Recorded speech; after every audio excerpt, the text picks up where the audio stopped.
Yo había pensado empezar con una especie de recapitulación de algunos puntos que vamos a necesitar hoy para poder seguir. También tengo miedo de que la recapitulación ocupe toda la clase, pero por ahí es necesario. Em, Sobre todo porque hoy vamos a hablar de autores que además son filósofos. Sobre todo Hegel, si alguno intentó pasar por los textos, habrán visto que es como otra cosa en relación em, a Agamben y muchos otros que hemos nombrado, ¿no? Benjamin, Agamben, incluso Heidegger. En realidad, por eso, dentro de la bibliografía para estos encuentros, no quise proponer directamente un texto de Hegel, sino un texto de Heidegger que en realidad cita largamente a Hegel. Es como una trampa que dice, porque creen que está leyendo a Heidegger, pero cita varias páginas de la Fenomenología del Espíritu. De todas maneras, vamos a tomar muy pocos elementos tanto de Hegel como de esa interpretación heideggeriana. Y en realidad yo había pensado usar a Hegel como un paréntesis dentro de una exposición en la que el tema es Heidegger y el concepto de experiencia. Por eso leemos a Hegel a través de Heidegger. Voy a nombrar también a otros. Hoy pensé que era un buen momento para nombrar a Gadamer, eh, y ya nombro desde ahora el texto de Gadamer, que habría sido también posible usar como bibliografía para alguna de las charlas. En verdad hay método, hay toda una sección que se llama el concepto de experiencia y la esencia de la experiencia hermenéutica.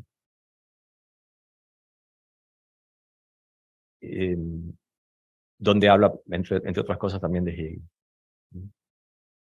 En realidad todo verdad y método se podría leer en este contexto, pero bueno, sería un poco demasiado.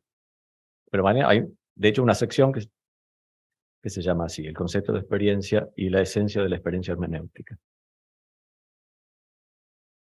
Em, pero bueno, la suerte de recapitulación que yo había pensado hacer para poder entrar en la discusión ya más estrictamente filosófica del concepto de experiencia,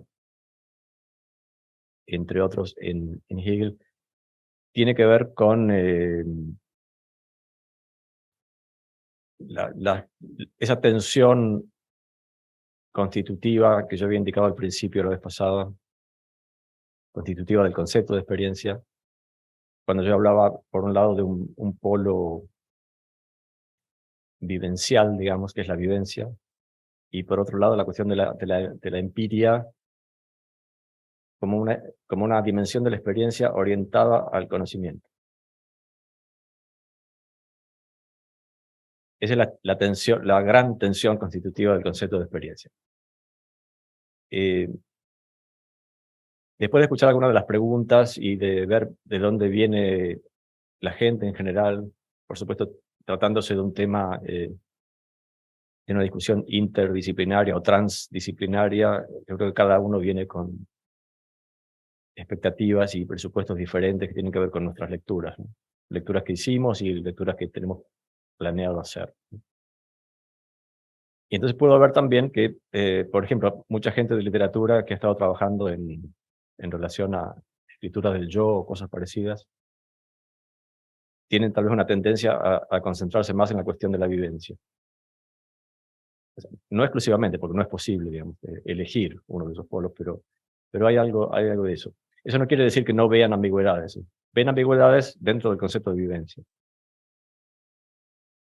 Y por otro lado está, digamos, si hay gente que viene de filosofía, seguramente hay, eh, incluso gente, especialmente gente que trabaja en disciplinas más tradicionales como la epistemología, teoría del conocimiento, etcétera.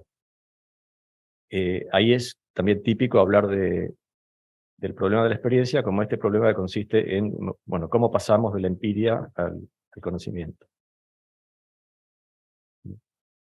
Tenemos esos dos polos en cualquier caso. Y también, tal vez en el público y en los interesados en estas charlas, se nota también esa polarización.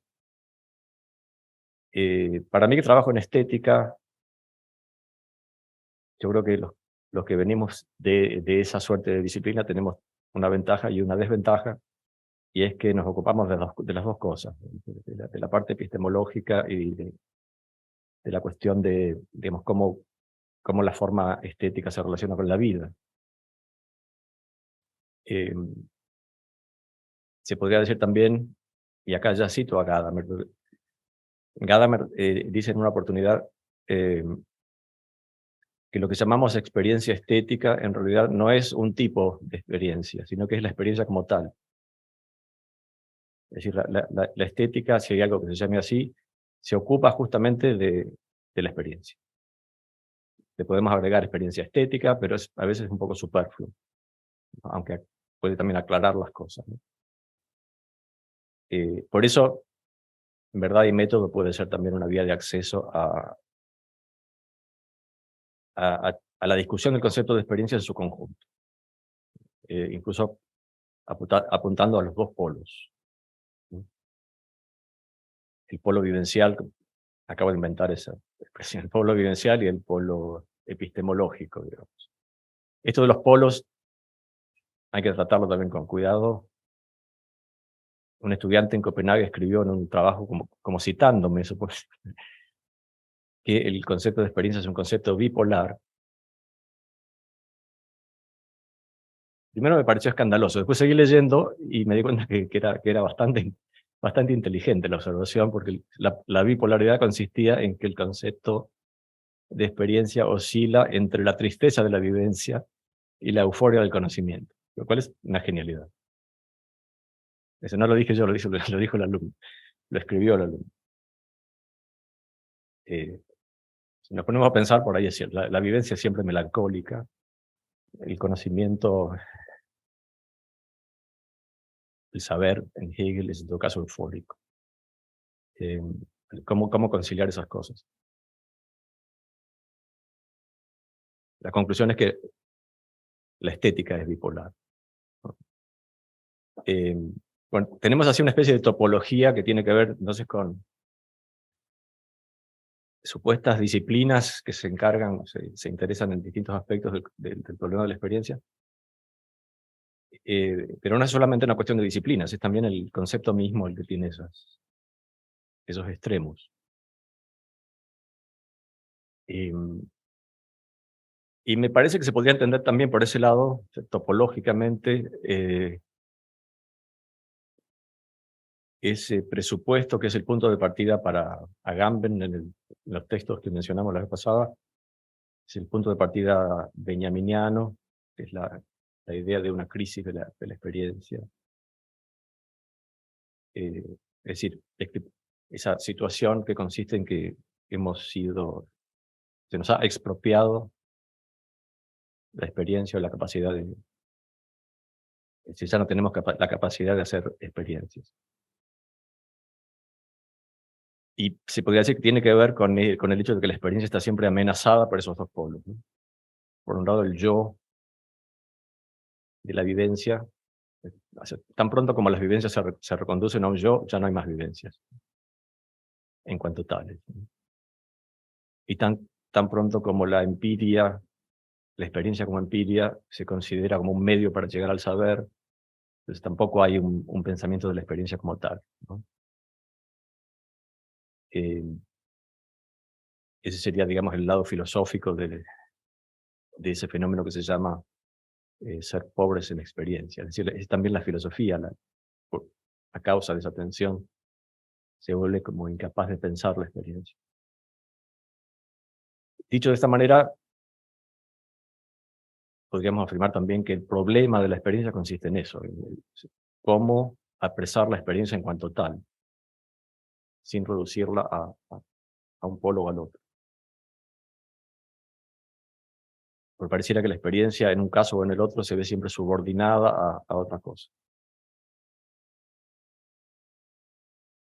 Adelanto muy brevemente, porque lo vamos a hablar la próxima vez, pero una afirmación de Bataille. Bataille le reprocha a Heidegger justamente subordinar la experiencia al conocimiento. En realidad, Bataille está hablando de la experiencia interior. De todas maneras, Heidegger no se reconocería él mismo en esa crítica, ¿no? Entonces, Heidegger es uno de esos que creen que están tratando, en todo caso, de apresar la experiencia en cuanto tal, la esencia de la experiencia, sin subordinarla al conocimiento. Y habría que discutir también en qué medida Hegel subordina la experiencia al conocimiento. Tampoco es tan fácil. Entonces, ¿de dónde viene esta idea de una subordinación de la experiencia al conocimiento? La vez pasada nombramos algunas pistas para entender esto, tomadas de la antigüedad. Agamben mismo remite constantemente a Aristóteles en este caso. La idea de la experiencia como empiria y la empiria como praxis, y la praxis, es decir, la práctica, como una práctica a través de la cual se adquiere o bien una técnica o bien un saber.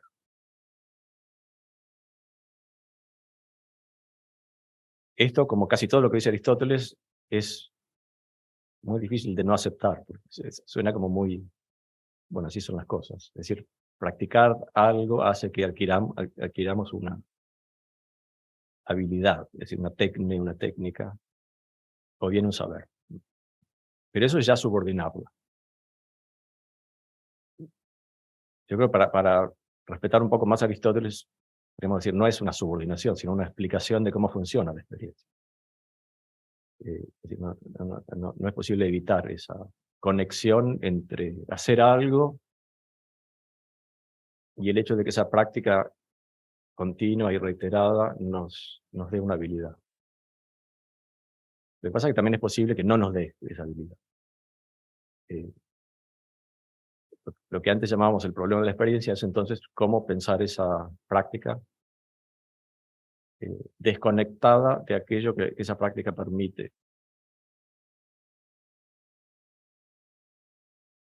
Lo que acabo de decir, cuando nombro técnica o tecne, en realidad, habilidad, y por otro lado, saber o conocimiento, bueno, es el propio Aristóteles el que habla de esa manera. Nosotros habíamos visto una cita del Gorgias de Platón, que en realidad Aristóteles se funda en eso, ¿no? La idea de Gorgias es que hay artes, hay formas de la tecne que surgen de la práctica, de la praxis. Cuando decimos esto, presentamos por supuesto que también es posible acceder a una tecne o a un saber a través del estudio. Eh, pero son dos cosas diferentes, es decir, alguien que completa todas las materias de medicina, digamos, adquiere un saber, bueno, no un saber, en realidad la medicina es un arte de curar, una tecne, pero además va a necesitar la práctica para poder aplicar ese saber hacer a los casos particulares. El problema acá es el de una práctica que tiene que ver siempre con casos particulares y un saber, que puede ser también un saber hacer, que se relaciona con lo universal, con reglas en el arte o con conceptos en la ciencia. Esa distinción la hace también Aristóteles. Es decir, la práctica, la praxis, que sería la experiencia en cuanto tal, si eso fuese pensable, se ocupa solamente de lo particular, de los casos particulares. Pero no se llega nunca a través de la experiencia como tal a un conocimiento de lo universal.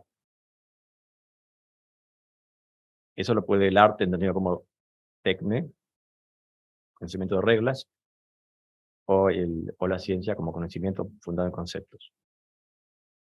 Entonces, en Aristóteles hay una suerte de subordinación, si se la quiere ver así, de la experiencia al concepto.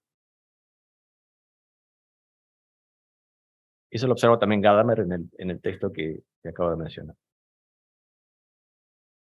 En Agamben las referencias a Aristóteles son constantes, pero no lo formularía de esa manera, pero en realidad está dicho en Aristóteles también. El hecho de que la praxis tiene una teleología, es decir, hay un telos. Y este es uno de los elementos de esta recapitulación que me parece importante para poder entender a Hegel, porque ahí también hay un telos. Telos, dice Agamben, es al mismo tiempo peras. Lo que es el fin es al mismo tiempo el límite. De ahí que, sobre todo Agamben, insiste en definir praxis de un modo muy particular, que lo voy a leer.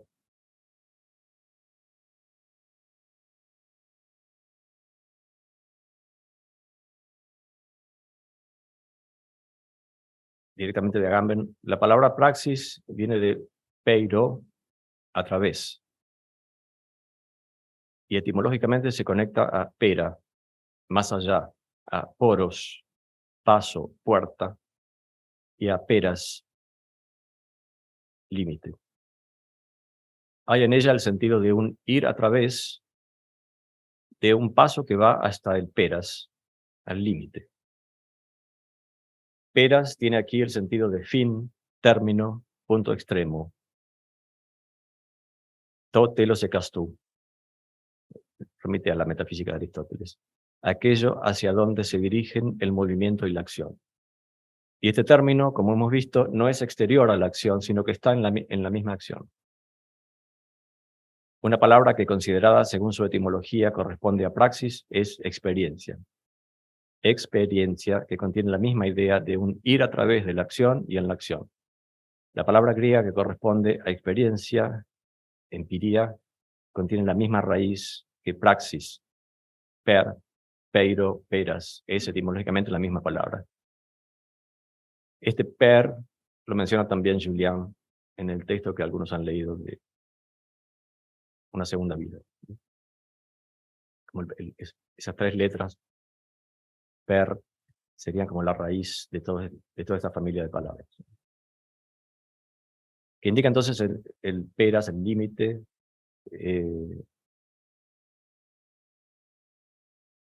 pero que está también en la palabra empiria. Entonces, unir a través hasta el límite.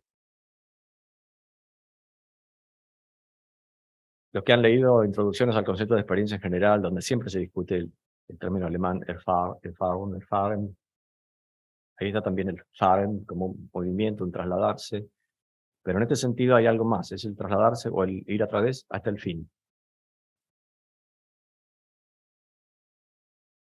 Y este punto se conecta con otro elemento que también vamos a necesitar, si no es hoy, serán las próximas veces,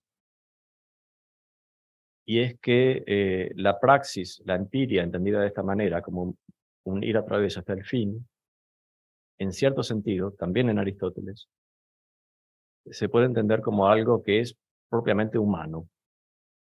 Y solamente el ser humano es capaz, subrayamos, es capaz de experiencia. ¿Por qué? Y porque solamente el ser humano, si creemos en Aristóteles, puede fijar sus propios límites. Fijar los límites de la acción y entonces ir a través en esa acción hasta el final de la acción, hasta que la acción se cumpla, se termine. Es decir, por un lado tenemos el movimiento, el fahren, pero el movimiento como tal, Aristóteles diría, es propio de los animales. Todo animal puede fijarse a través del deseo, del apetito, se fija objetivos y se mueve hacia esos objetivos. Pero en el caso del ser humano, y esto lo dice Aristóteles en otro tratado, en el Tratado sobre el Alma, la voluntad como característica de lo humano hace que este ser, el ser humano, pueda también fijarse un límite. Ahí pueden entender por qué me interesaba la vez pasada traer a colación esa cita de Rilke, que dice que las cosas del arte son el resultado de un haber estado en peligro, ese es otro elemento que hay que mencionar, pero también de un haber ido en una experiencia hasta el final, más allá del cual ningún ser humano puede ir. ¿Cómo llega Rilke a esto? No lo sé, pero están como todos los elementos de este concepto de experiencia que se remonta a Aristóteles. De todas maneras, notemos que Rilke está hablando de las cosas del arte. ¿Sí? No sé si eso quiere decir las obras de arte, como se tradujo en algún momento. Rilke dice las cosas del arte. No sé si son las obras, pero bueno, es otra discusión. Entonces, ir a través hasta el límite. Pero eso es, y esta es una cosa en la que Agamben insiste mucho, eso es una definición de la praxis. ¿Qué pasa con esa otra forma del hacer humano que es la poiesis?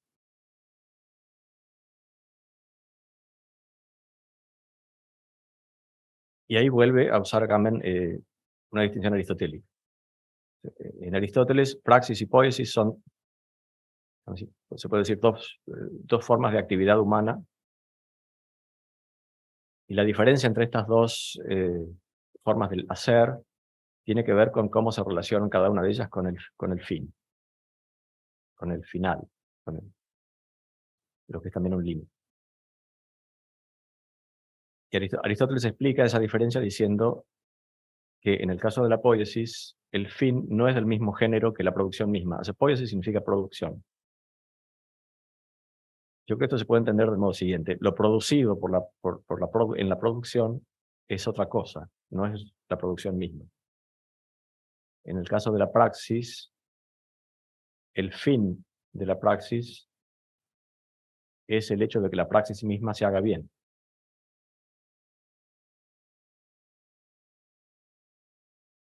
Aristóteles dice, el fin de la praxis es la eupraxis.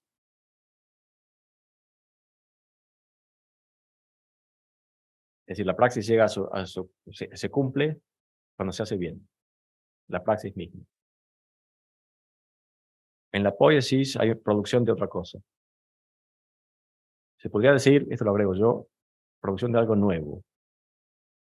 Lo digo a propósito para poder enlazarlo después con lo que vamos a decir a partir de Hegel y Heidegger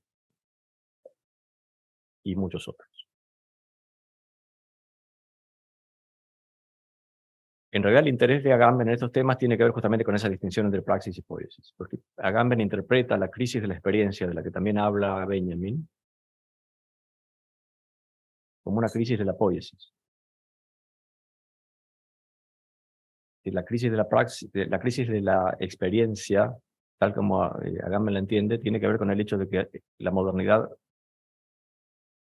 ha transformado todo en praxis. Es decir, en una práctica orientada a un fin que es inmanente a la praxis misma. Entonces ya no producimos, ya no podemos producir. Yo le agregaría otra interpretación, ya no podemos crear, ya no podemos pensar la creación. Podemos pensar la praxis, pero no podemos pensar esa forma del hacer cuyo producto es otra cosa, cuyo producto pertenece a otro género. En ese sentido, la expresión benjaminiana pobreza de experiencia se entiende en Agamben como una especie de pobreza en materia de poiesis.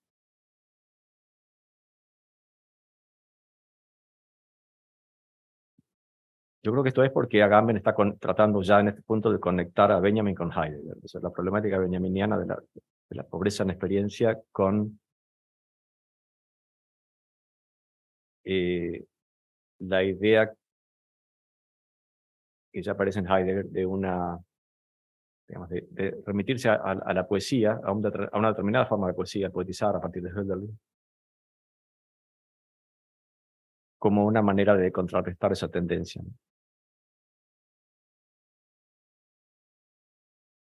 Es decir, como la posibilidad de una experiencia, de un pensamiento de la experiencia en cuanto tal. Es decir, una experiencia que no está ya subordinada a un telos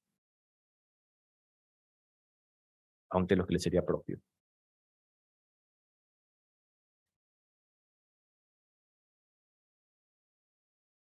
Cuando mencioné este tema de que la criatura capaz de experiencia, es decir, de ir a través hasta el fin de la acción, es el ser humano,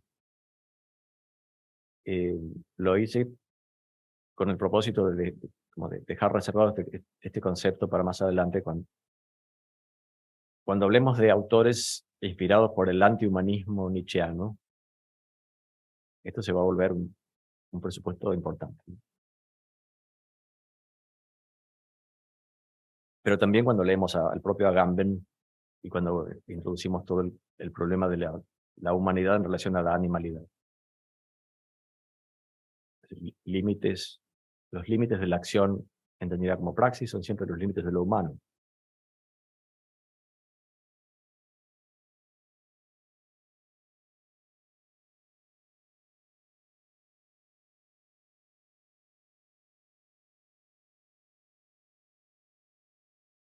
¿Cómo llegamos de ahí a Hegel?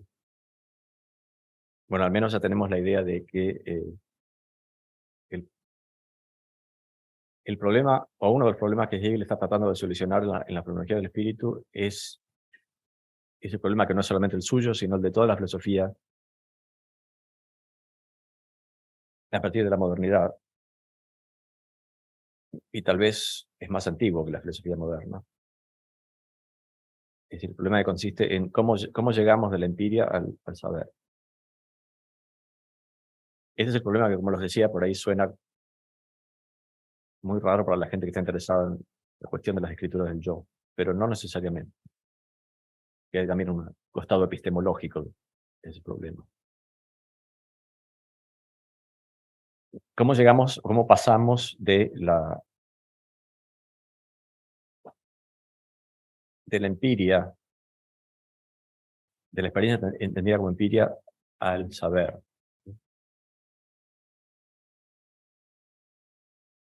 Esta pregunta se puede formular también de otro modo. ¿Cómo pasamos de esta dimensión de la experiencia en la que no hay necesariamente ni verdad ni falsedad a un conocimiento en el que que es un plano en el que es necesario poder distinguir la verdad de la falsedad? Por eso la vez pasada yo le sugería releer ese pasaje de Blanchot en el que habla de una experiencia que él dice seguramente no es ficción, pero uno no se puede ni siquiera atrever a decir que es verdad. Y es porque la cuestión de la verdad y la falsedad no tiene nada que ver con el hecho es decir, la certeza no tiene nada que ver con la experiencia misma entendida como relación con un acontecimiento. Y entonces dice Blanchot, se podría decir que lo que define el acontecimiento es justamente ese modo particular de no ser ni verdadero ni falso. Es decir, el acontecimiento es siempre sin certeza. La relación con el acontecimiento, que es de alguna manera la experiencia misma, es una relación sin certeza. Entonces, ¿cómo pasamos, una vez más, cómo pasamos de esa relación con acontecimientos, es decir, relación con un acontecer, que en sí misma no es ni verdadera ni falsa, esa relación? ¿Cómo pasamos de ahí a, a un plano en el que se nos exige o nos exigimos nosotros mismos determinar si lo que sabemos es cierto?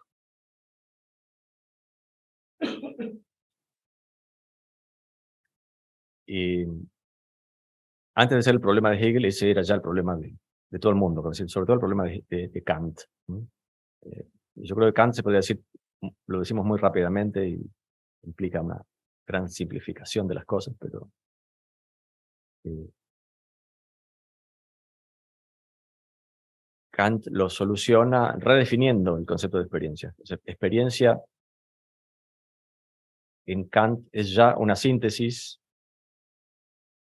entre la intuición y el concepto. Entonces ya hay concepto en la experiencia. La experiencia completa es una experiencia ya conceptualizada. Si pensamos en lo que Kant llama experiencia. Ahora, claro, ahí ya hay nuevamente, y como punto de partida, una subordinación de la experiencia al concepto.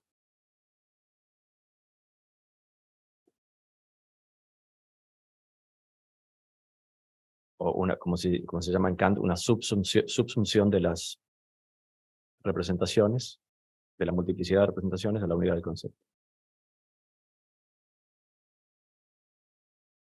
El problema que se plantea en relación a ese concepto de experiencia es que Kant lo piensa tomando como modelo el conocimiento de las ciencias naturales. Que hay otras formas de saber en las que no es tan fácil, digamos, subsumir una multiplicidad de intuiciones, representaciones, bajo un concepto. O sea, si tomamos al pie de la letra lo que Kant llama experiencia, así como síntesis eh, basada en la subsunción de lo múltiple bajo la unidad de un concepto, tomado de esa manera, no podemos decir que exista algo así como una experiencia estética, ni una experiencia histórica, ni una experiencia religiosa, ni nada de eso. Pues ahí no hay subsunción bajo un concepto.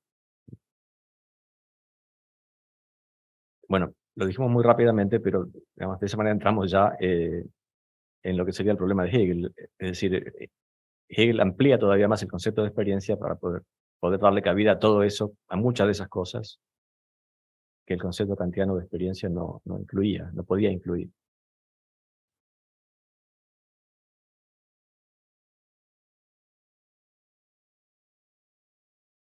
No quiero seguir introduciendo a Hegel sin pasar directamente al shock de leer un pasaje de la Fenomenología del Espíritu. Eh, Como les dije, si no quieren leer a Hegel, pueden leer el trabajo de Heidegger en el que cita todo el prólogo de la Fenomenología del Espíritu, y después comenta parágrafo por parágrafo todas esas páginas. Entonces, esto lo tomó, en realidad no están numerados los parágrafos, pero Heidegger dice el primero, el segundo. Es decir, si van contando el punto y aparte, van a localizar esos párrafos, en realidad son párrafos. Y esto es el párrafo 14, me voy a concentrar en esos de 14 y 15, y después para ver lo que dice Hegel al respecto. Hegel escribe en la Fenomenología del Espíritu: este movimiento dialéctico que la conciencia lleva a cabo en sí misma, tanto en su saber como en su objeto, en cuanto brota ante ella el nuevo objeto verdadero, es propiamente lo que se llamará experiencia. Esto es importante y, por supuesto, también explica por qué Heidegger estaba interesado en ese concepto de experiencia. El texto se llama El concepto de experiencia en Hegel. Es importante porque Hegel mismo lo utiliza como subtítulo en la Fenomenología del Espíritu. La Fenomenología del Espíritu, ciencia de la experiencia de la conciencia. O sea, ese subtítulo significa lo mismo que Fenomenología del Espíritu. Tomado así, fenomenología, en el sentido de Hegel, es lo mismo que ciencia de la experiencia.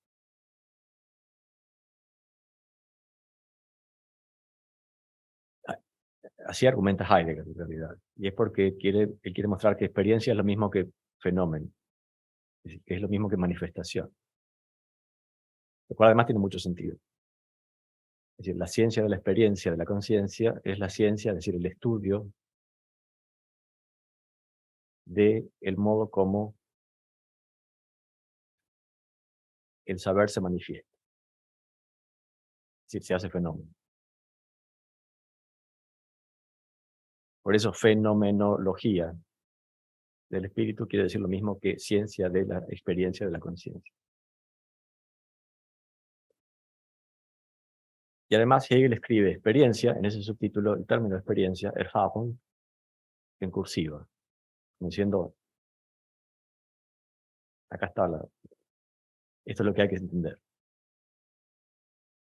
Entonces leemos de nuevo el comienzo de ese párrafo. Hegel ya ha dicho muchas otras cosas antes de llegar a esto, este movimiento dialéctico, el dialéctico también está también en cursiva, que la conciencia lleva a cabo en sí misma, tanto en su saber como en su objeto, en cuanto brota ante ella el nuevo objeto verdadero. Todo esto está también en cursiva. Es propiamente lo que se llamará experiencia. Después se pone más complicado. Leo un par de líneas a ver hasta dónde podemos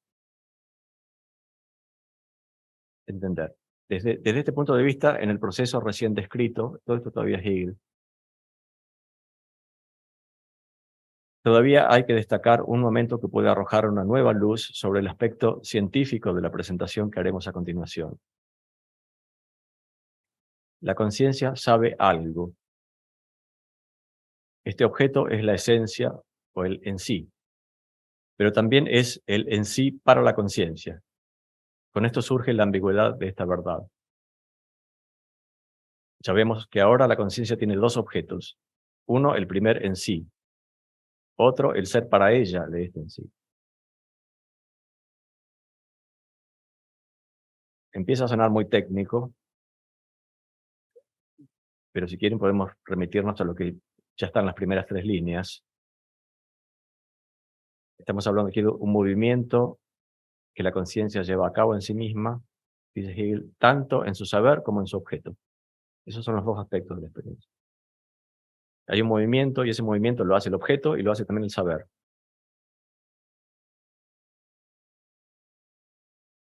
Y ese movimiento, que además es un movimiento dialéctico, es lo que llamamos experiencia.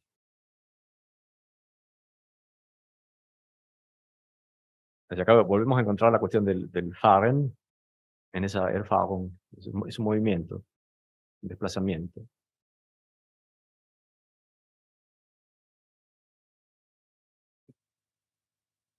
Heidegger va a insistir en que ese movimiento es al mismo tiempo una manifestación. El objeto se va manifestando en ese movimiento. Pero también se va manifestando la conciencia, es decir, se va manifestando a sí mismo. Es decir, cuando Hegel escribe ciencia de la experiencia de la conciencia, esa experiencia de la conciencia hay que entenderlo en el sentido de que por un lado, es la conciencia la que hace esa experiencia. Pero además, la conciencia es también lo experienciado.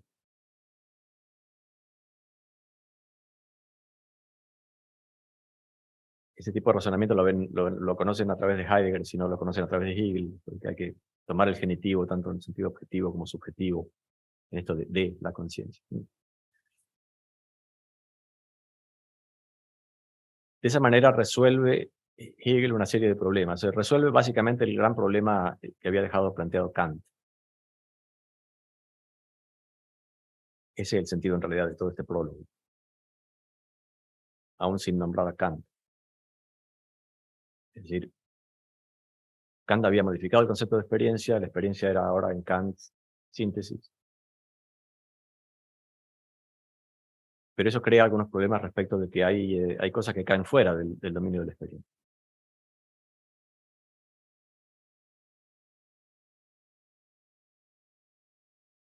Es decir, hay cosas que no son conocibles, o hay una dimensión de la cosa que no es conocible, la cosa en sí.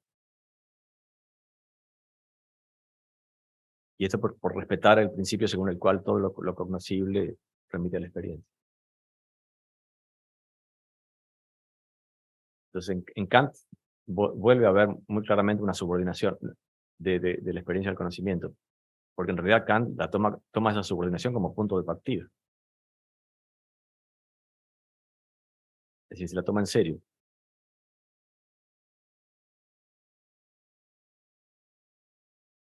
Al plantear las cosas de este modo, pareciera que Hegel resuelve el problema o sea, ya que todo es experiencia, ya que todo ese movimiento es experiencia, parece no haber subordinación.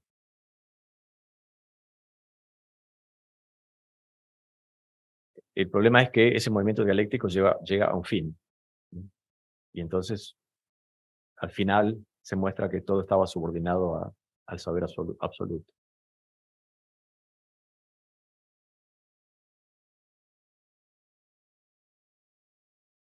Entonces, hay como esa dualidad en Hegel,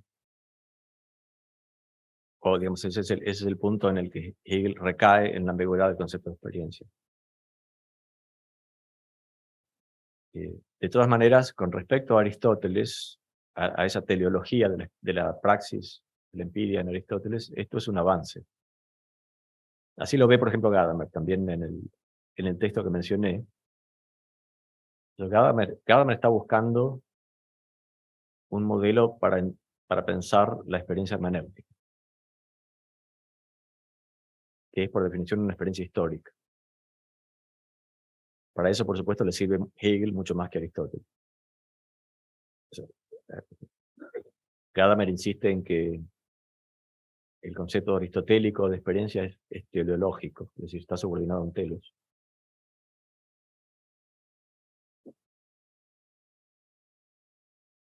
Hegel lo dinamiza.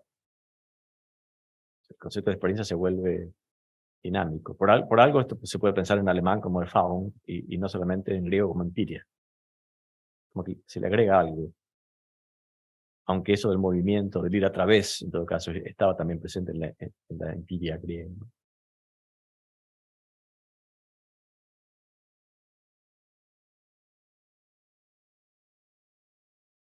Yo les dije antes que a propósito había subrayado ese término novedad, lo nuevo, que como habrán notado aparece en esa formulación de Hegel. Repito, el movimiento que realiza la conciencia en sí misma, tanto en su saber como en su objeto, en cuanto brota ante ella el nuevo objeto verdadero. Es decir, que lo que Hegel está tratando de explicar acá es cómo la conciencia en su movimiento es capaz de experimentar algo nuevo.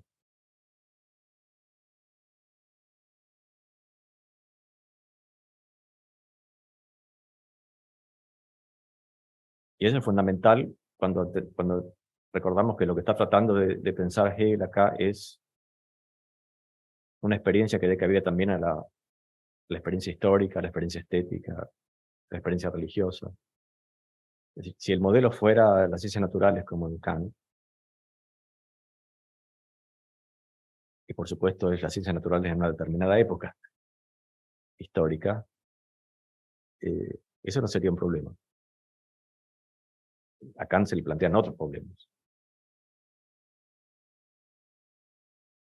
El desafío del concepto de experiencia como fenómeno subordinado al conocimiento, subordinado al saber, es siempre ¿no? Cómo explicar un saber de lo nuevo, o un saber que se abre a lo nuevo.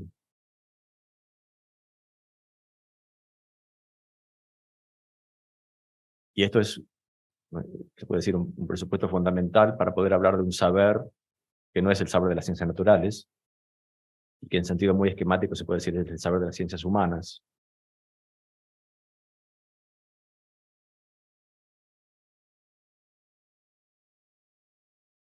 Sin saber nada de ciencias naturales o de epistemología de las ciencias naturales, me imagino que este también es un problema para las ciencias naturales, ¿sí?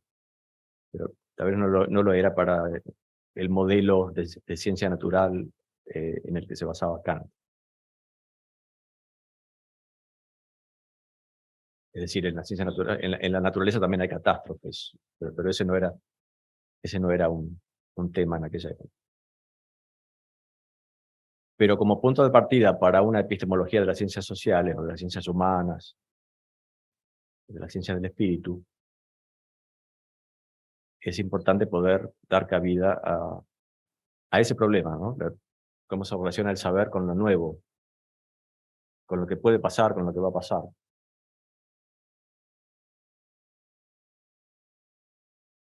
Es decir, volviendo a comparar esos dos conceptos de experiencia, si la experiencia es síntesis, entendida como subsunción de representaciones o un concepto, y entonces no podemos hablar de una experiencia ni histórica, ni estética, ni política, y de todas esas formas de saber que se abren a lo posible.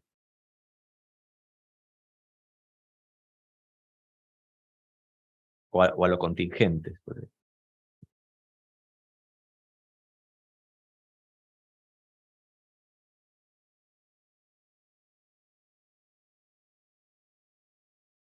Yo les decía antes, mi interés en Hegel había que tomarlo como una especie de paréntesis dentro de la presentación de lo que es el concepto de experiencia o la discusión del concepto de experiencia en Heidegger. Eh, Evidentemente, hay algo en esta explicación del concepto de experiencia en Hegel que a Heidegger le parece muy atractivo, aunque al mismo tiempo encuentra como una limitación.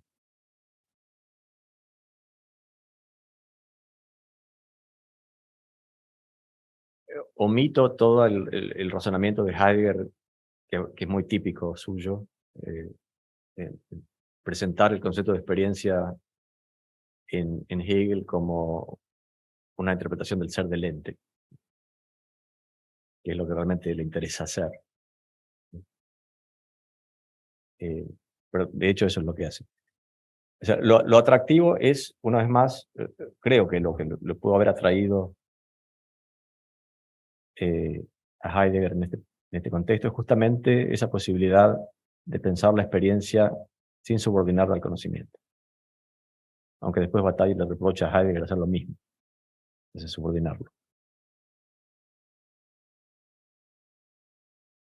De ahí la simpatía con Hegel. Y lo que se le puede reprochar a Hegel es, es eso mismo. Finalmente, haber subordinado la experiencia al saber absoluto.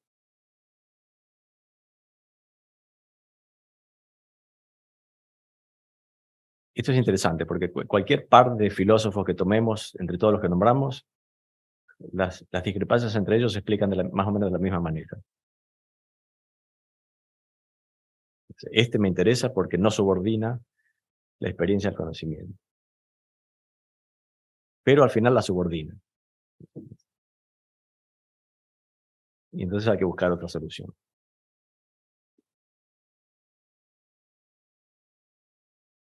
Todo esto es, como les decía, el polo eufórico epistemológico de la discusión, ¿no?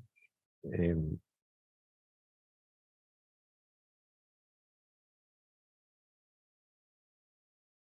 Esto que acabo de leer de Hegel está en el párrafo número 14 del prólogo, de la Filología del Espíritu, y ahí pueden, en el texto de Heidegger, pueden localizar también el comentario de Heidegger que se introduce de esa manera en el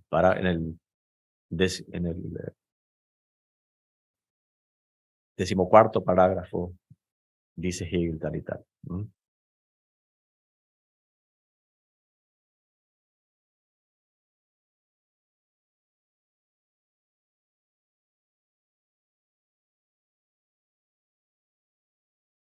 Y si entendieron ese parágrafo, pueden leer el próximo, no lo voy a desarrollar ahora, pero el párrafo que sigue en Hegel examina lo que sería la concepción, según él, habitual, corriente de la experiencia, o sea, como para mostrar que lo que él acaba de decir en el párrafo anterior es una novedad. En realidad también sería importante pasar por eso, pero me parece que lo guardamos para un próximo curso sobre Hegel. Eh,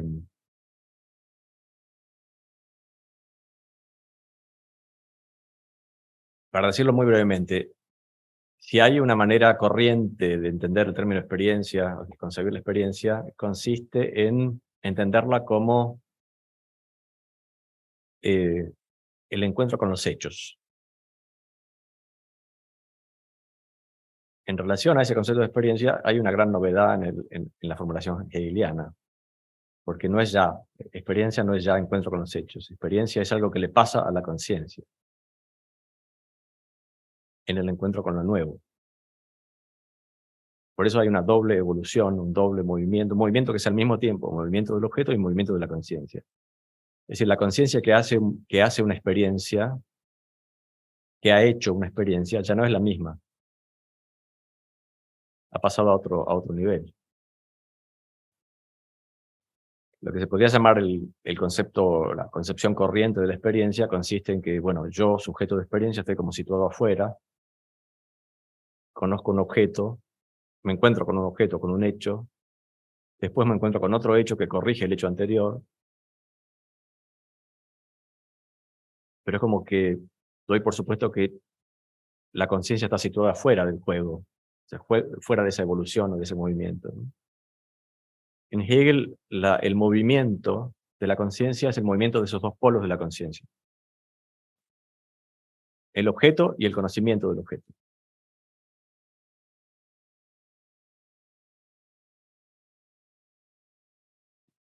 O sea, es ese carácter doble de la conciencia lo que hace que el concepto hegeliano de experiencia sea algo especial. Es decir, esta experiencia ya no es la experiencia del empirismo, para decirlo brevemente.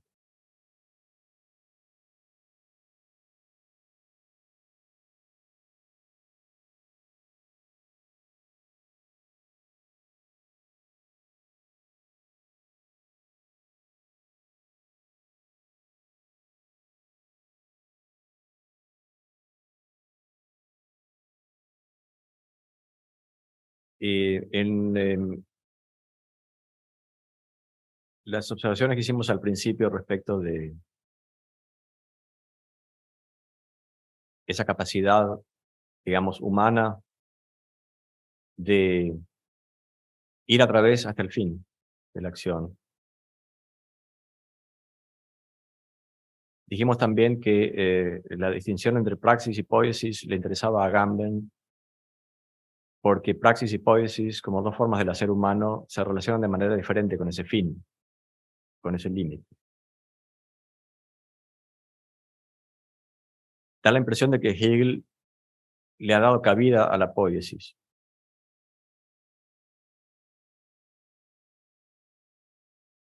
justamente porque le da a la le reconoce a la conciencia esa capacidad de encontrarse con algo nuevo.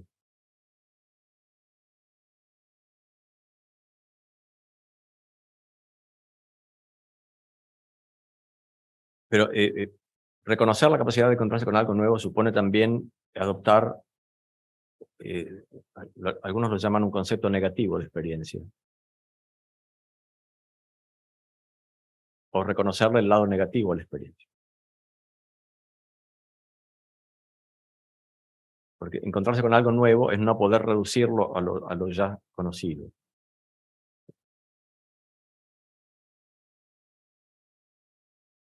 Es también Gadamer el que utiliza esa expresión, eh, experiencia negativa o concepto negativo de experiencia. Es decir, es como otra interpretación de aquello que llamamos la vez pasada la mala experiencia. En algún sentido, toda experiencia en sentido propio es una mala experiencia. Es decir, la experiencia de algo que no confirma nuestras expectativas. Por eso es algo nuevo. Es decir, es una nueva experiencia. Es lo que preguntábamos la vez pasada sobre las nuevas experiencias. Si el fracaso de la experiencia no supone también el acceso a una nueva experiencia. Bueno, ese es el punto de partida de Hegel. Es decir, es la posibilidad que se abre con este nuevo concepto de experiencia.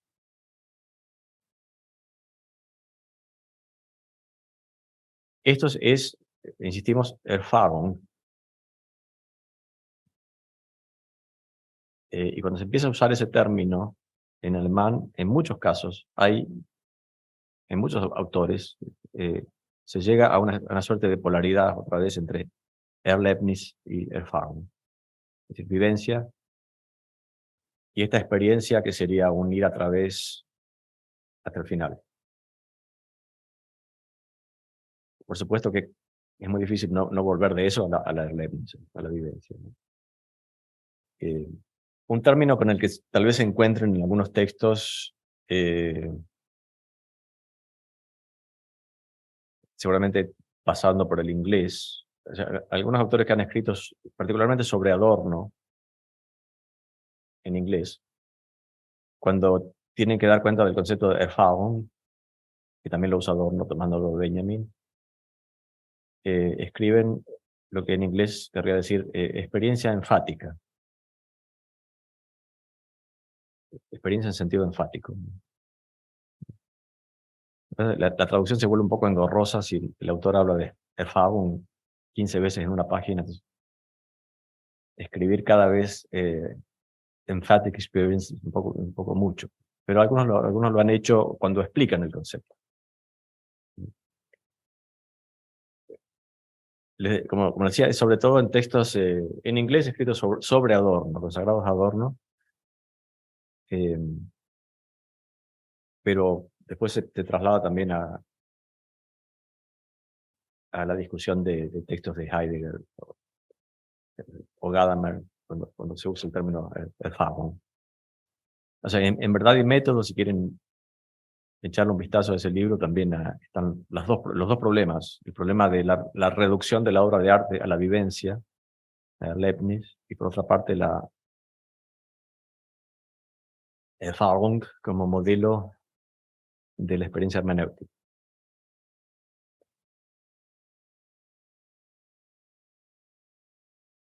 Eh, yo noté también, eh, leyendo rápidamente algunas páginas del libro de Julian, que algunos acá leyeron. Estamos hablando de un texto que se llama La segunda vez el libro, y hay un ensayo, un capítulo de la experiencia. Y a mí me sorprendió el parecido con Gadamer. Por eso me puse a pensar mucho en Gadamer ahora. Sobre todo, hay un concepto que usa Julian que es lucidez. Me dio curiosidad y me puse a buscarla. De hecho, no tengo la versión francesa, Julian.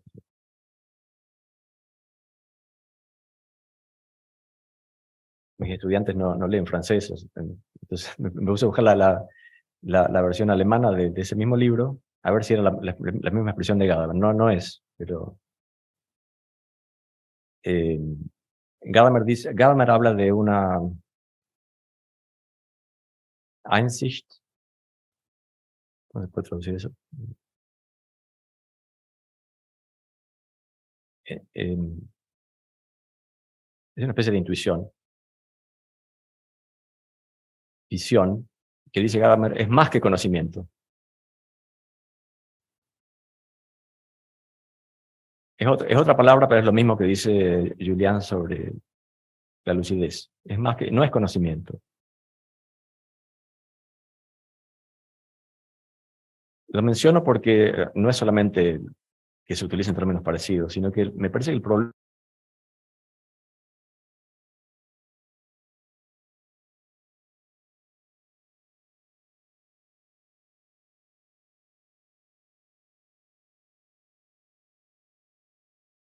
es inventar otra palabra. La verdad, lo verdadero es solamente el conocimiento.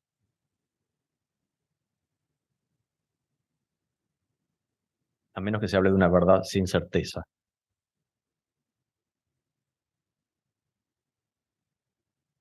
No sé bien qué querría decir o qué quieren decir ninguno de los dos términos. Eh, pero cuando hemos estado hablando mucho de esta subordinación y de impedir la subordinación para poder pensar la experiencia en cuanto tal, la experiencia en su inmanencia. Inmanencia también es un término muy de Julian, pero tomado de, no sé, de alguna cosa china. Eh, porque claro, el movimiento hacia el conocimiento es una suerte de trascendencia, ¿no? O hacia el objeto, o hacia la idea. Antes de empezar la charla hablábamos de otro libro de Julian que se llama, ¿cómo era la traducción en castellano? Un sabio no tiene idea. También suena un poco raro en argentino. Sí, no tiene idea. En francés literalmente un sabio es sin idea. Es una suerte de sabiduría que no llega a la idea, que no depende de la idea. La idea como lugar de la verdad, de la certeza. Es la misma estructura del problema. Una sabiduría que no depende de la posesión de una idea. Por eso, para Julián todo eso es posible en el pensamiento chino. Y lo llama lo otro de la filosofía. Como que la filosofía también es una idea muy suya. La filosofía tiene una fijación con la verdad. Esto lo podría haber dicho Nietzsche también, ¿no? Antes de que se cortara la comunicación con la gente que no está, porque está a distancia, estábamos hablando de, una vez más, de distintas tentativas de apresar la experiencia, podríamos decir, en cuanto tal, una experiencia no orientada a la obtención del saber, y que de todas maneras esas tentativas son también, en muchos casos, eh, un intento de dar a la experiencia en cuanto tal una suerte de autoridad, voy a decir también una autonomía. Autoridad en el sentido de que habiendo perdido la autoridad de, ya sea de la tradición o de Dios, etcétera, o de la idea, distintos principios o fundamentos de certeza, ¿cuál es la autoridad entonces de la experiencia? Y esto tenía que ver con nuestro punto de partida, bueno, el punto de partida de la vez pasada, y que es también el de Agamben, la idea de que la así llamada crisis de experiencia o la destrucción de la experiencia, o la situación definida como un ser pobres en experiencia, podría tener que ver con el hecho de que la experiencia está siempre amenazada tanto por el saber como por el yo como yo de las vivencias.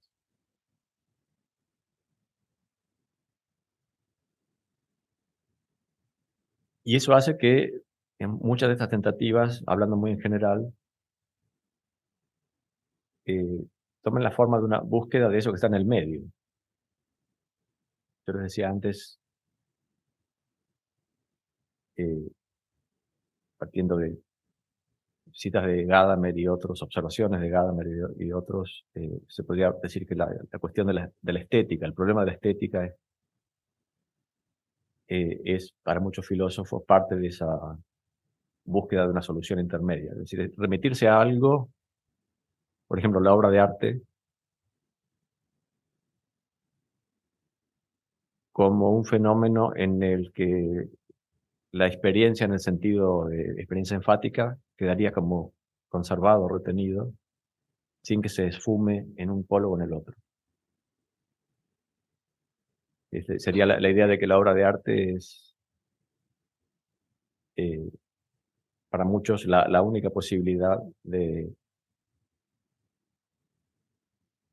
apresar experiencias que ya no son las experiencias de un yo determinado y que tampoco se confunden con la unidad del concepto.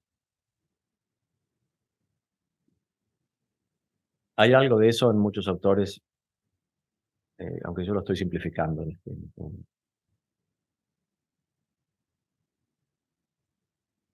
Y una forma específica de esa tentativa es la que se remite al poema. Es decir, hay una línea de Hölderlin que Heidegger cita constantemente: lo que permanece lo fundan los poetas. Yo creo que lo que permanece hay que entenderlo también como lo que queda, es decir, lo que no se pierde ni de un lado ni del otro.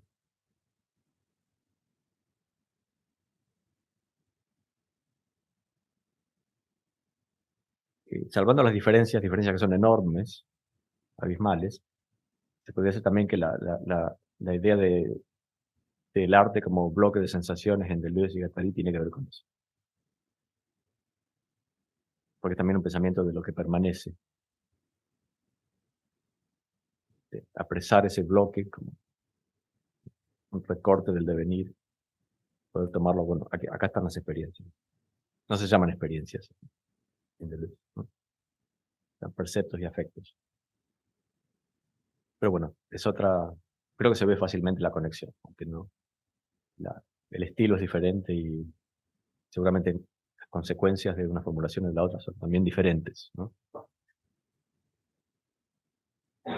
Pero bueno, esto explica la posibilidad de remitirse al poema como eh, uno de esos lugares de la experiencia, de una experiencia que, que no es la experiencia de alguien determinado y que tampoco es la experiencia de nadie, la experiencia anónima, más bien, del saber absoluto hegeliano, porque en ese punto se termina la experiencia.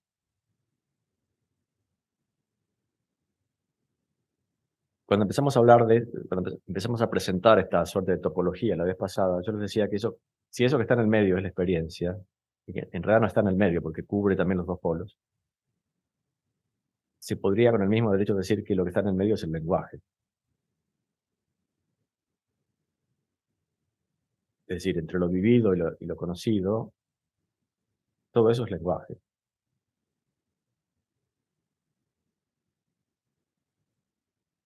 Eso nos lleva, tal vez demasiado rápidamente, a la cuestión de Heidegger. Eh, ¿Cómo podemos tener una experiencia del lenguaje? Experiencia del habla, dice en realidad. Que es el tema de esas conferencias en, eh, en camino hacia el habla, o en camino al habla, de camino al habla.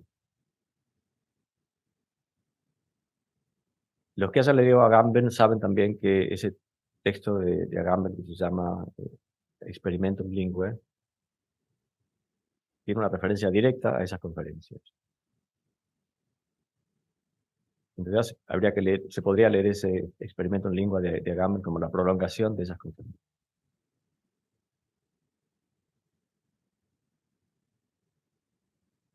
Porque el problema de Agamben ahí también es eh, el problema de la experiencia del lenguaje como tal, es decir, no el lenguaje orientado a tal cosa, sino el lenguaje como tal. No la experiencia de aquello que el lenguaje nombra, sino la experiencia del lenguaje. Es decir, una vez más estamos en este problema de cómo evitar la subordinación o la teleología de la experiencia, cuando esa teleología sería también poder nombrar algo, el poder decir algo determinado. Entonces el problema es el mismo. No sé dónde está editado eso en castellano.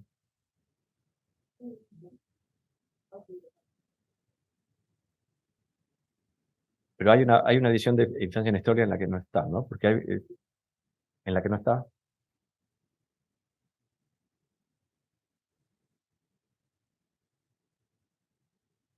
Mm. No, entonces, claro, tradujeron la primera versión italiana y después la segunda versión italiana que incluye eso. Bueno, eso sería lo que se puede leer después de Heidegger, ¿no? Eh,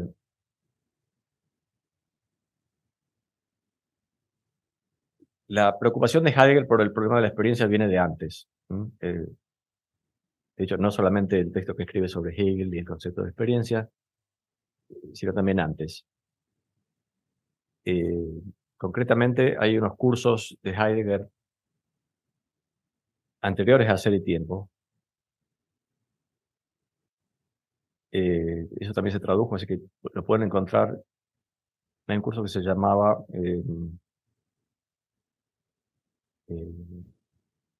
Fenomenología de la vida religiosa, o Introducción a la Fenomenología de la vida religiosa.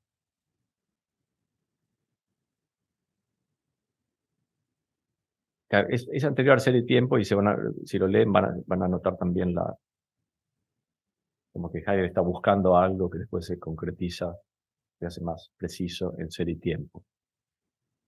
Pero al hablar de religión, en ese curso, Heidegger también hace una diferencia entre lo que es el abordaje científico de en lo que se llamaría ciencia de la religión, y la investigación fenomenológica de lo que él llama ahí la experiencia fáctica de la vida, de la experiencia fáctica de la vida religiosa.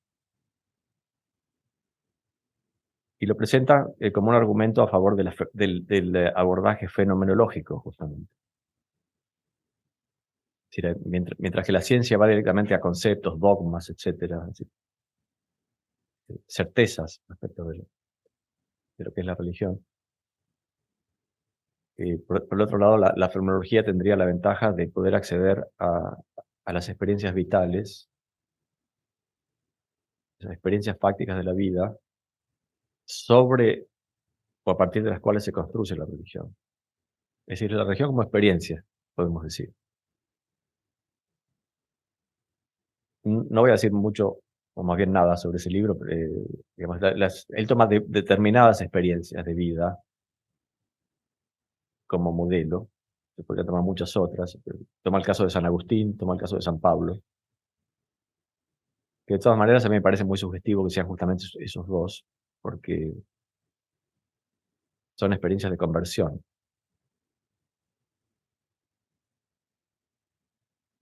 Un San Agustín que se convierte del maniqueísmo al cristianismo, un San Pablo que de perseguir a los cristianos se transforma en cristiano. Y eso ya dice bastante acerca de lo que son esas experiencias de vida, son experiencias de transformación. Y ese es el aspecto sobre el que Heidegger pone el acento todo el tiempo. La experiencia, como decíamos antes, lo que algunos llamarían experiencia en sentido enfático, es la experiencia que nos transforma. Lo que nos sucede, pero que además nos transforma. Vamos a empezar leyendo línea por línea algunos de los lugares en los que Heidegger, en el texto sobre la esencia del habla, de alguna manera define directamente la experiencia. O sea, ¿qué es experiencia? No es que la defina, sino que investiga de qué hablamos cuando hablamos de experiencia. Eh, Hay un pasaje muy conocido en El camino al lenguaje, el camino hacia el lenguaje, el camino al habla. Hacer la experiencia de algo, dice Heidegger, sea una cosa, un ser humano, un Dios, significa que algo nos ocurre, nos toca, nos sobreviene, nos vuelca y nos transforma. Que en este giro se hable de hacer no significa precisamente que la experiencia sea llevada a cabo por nosotros. Hacer, machen, significa aquí pasar por, durchmachen, sobrellevar, acoger lo que nos alcanza, plegándonos a ello. Algo se hace, se destina, se dispone.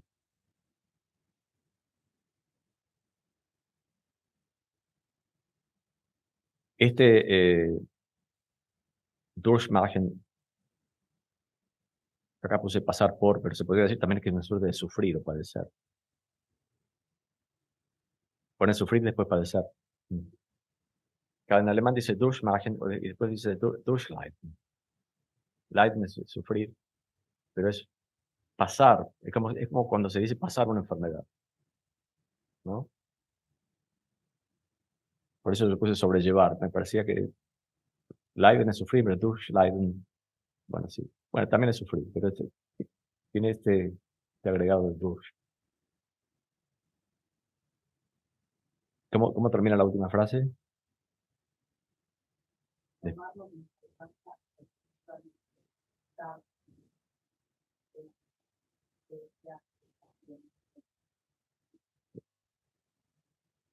Es decir, este hacer consiste en que algo se hace, que hay un lado pasivo. De hecho, en una definición parecida que da en el curso sobre fenomenología de la vida religiosa, dice que la experiencia o el experimentar, el experienciar, se traduce acá, eh, tiene un lado activo y un lado pasivo, ¿no? Tiene que ver con esto de que el hacer no es solamente un hacer, no es solamente un margen, sino un durchmachen.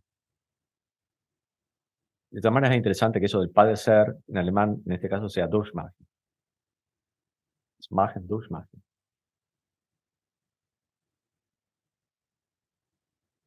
Lo que lleva también a ese punto que no desarrollamos mucho la vez pasada, pero que nombramos, eh, el hecho de que si uno tuviera que buscar en griego algo que se parezca al concepto moderno de Erfahrung, habría que ir al Pathen griego.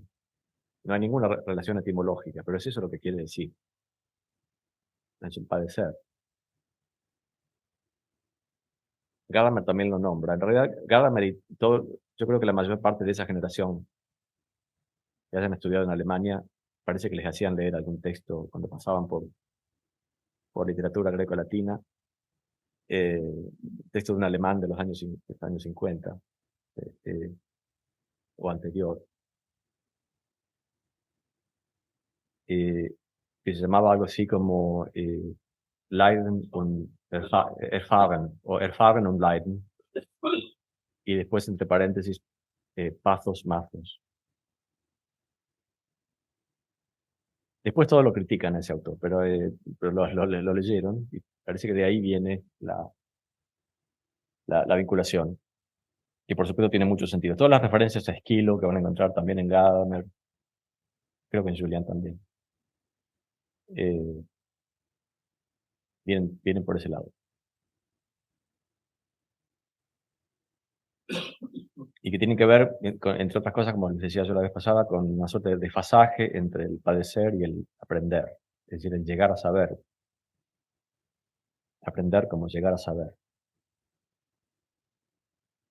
Cuando decimos que la experiencia es algo que nos transforma, que nos pasa, nos sucede y nos transforma, bueno, ahí está este lado pasivo de eso que de todas maneras es un hacer, porque no hay una pura pasividad, también es algo que la experiencia es algo que se hace. Esto forma parte de la gramática del término erfahren en alemán. En lugar de decir experimentar o experienciar, se diría en alemán hacer una experiencia con algo. Yo ya no sé cuán raro suena eso, pero me parece, suena medio raro en castellano, ¿no? Hacer una experiencia con algo. Yo creo que uno piensa más en tener una experiencia. Pero bueno, está como incorporado eso. Agamben en italiano usa todo el tiempo. O sea, no sé, tampoco sé cuán común es en italiano. Es decir, hacer una experiencia con. Pero en todo caso en alemán es bastante común. Hacer una experiencia con algo. Por eso Heidegger ahora se pone a hablar de qué es este hacer. Lo cual nos lleva también a Agamben y al hecho de que si vamos a Aristóteles, hacer es un término que puede querer decir muchas cosas. Está el hacer que es la praxis, pero está también el hacer que es la pólisis.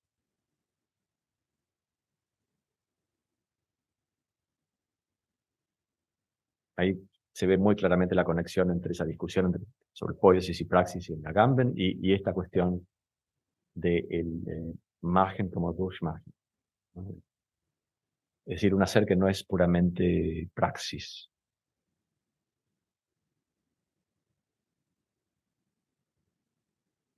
O que incluso si se lo quiere llamar praxis, no es solamente activo, porque es también un relacionarse con el fin. No es solamente producir un fin, es también relacionarse con el límite. Y relacionarse con un límite es padecer.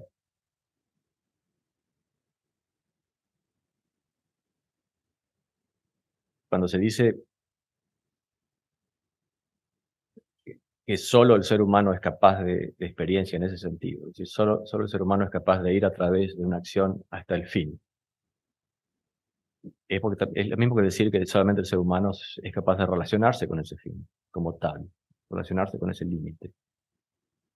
Ese puede ser el ser para la muerte en Heidegger. Heidegger supone que solamente el Dasein, es decir, este ser que somos, es el único que es capaz de morir. O sea, todas estas formulaciones que se refieren al ser humano como el único que es capaz de tal cosa, ¿no? Capaz de morir, capaz del lenguaje, capaz de experiencia, son medio tramposas, ¿no? La clave está en esto de ser capaz de. O sea, el animal también se muere, se mueve hacia un objetivo, etcétera, pero no es capaz de, en el sentido de que no, para el animal supuestamente en términos heideggerianos eso no es una capacidad, es algo que el animal hace simplemente. Para el ser humano es una capacidad. Agamben diría que sea una capacidad implica también que es capaz de no hacerlo.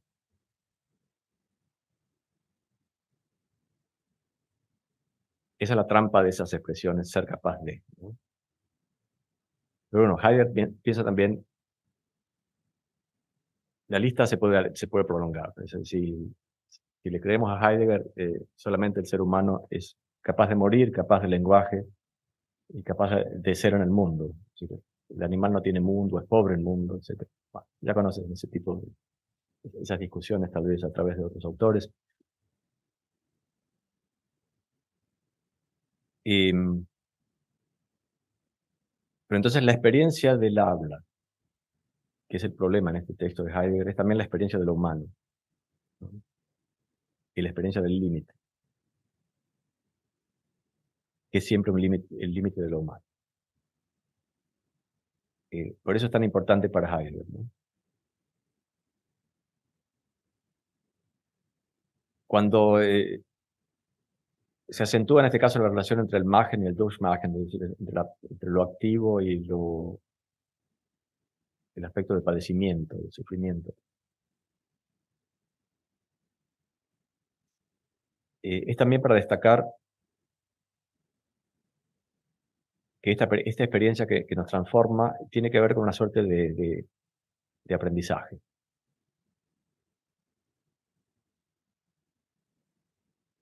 Y conviene destacarlo porque es un término que aparece en el poema de Stefan George. No sé si acá dicen George o George.